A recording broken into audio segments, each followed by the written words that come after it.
Anaking jimat awaking hidup kudu reueus hirup huripna ngajadi diri anjeun sorangan.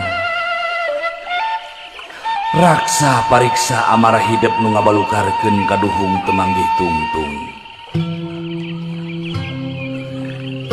Jalanan hirup ku handap asur ka papada manusia. Jaga jeung riksa sarupaning anu dipiboga ku hidup. Panon dina tetempoanana,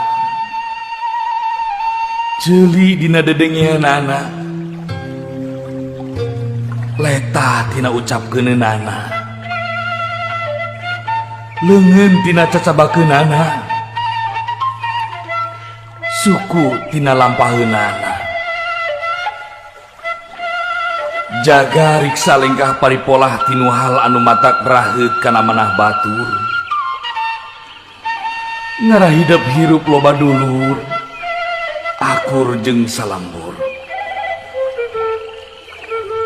Ulah poho, omat, jaga riksa kaluhungan alam dunya.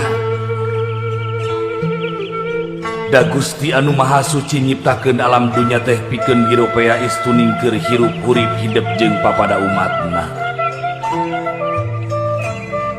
Anaking jimat awaking hidup sing sadar ngajalanan hirup hurip di alam dunya teh teu gampang. Hidup moal salawasna ngajalanan datarna hirup tangtu bakal nincak kana tanjakan jeung pudunan.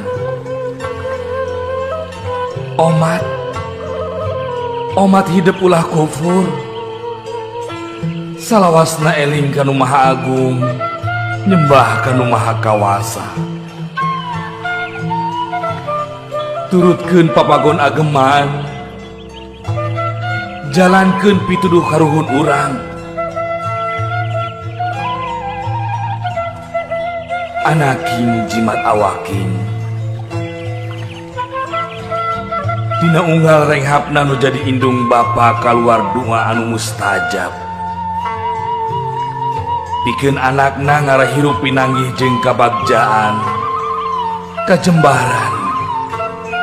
Pikeun pibekeleun dina enggone ngajalanan hirup sagara kahirupan di alam dunya.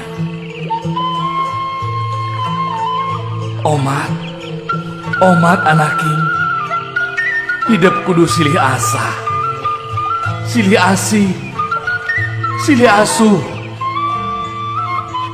silih talingakeun ngadiri, silih simbeuhnya kadede, deuskeun duduluran, raketkeun babarayaan, ulah rek pakia-kia, ulah rek pasalia paham, hamo nepi ka papasiaan.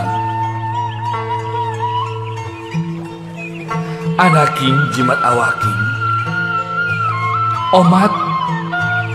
omat ieu pepeujeuh keur hirup hidup salawasna. Bral anaking jalanan hirup hurip hidup sugan jeung sugan hidup bisa ngajadikeun diri hidup jadi manusia anu unggul.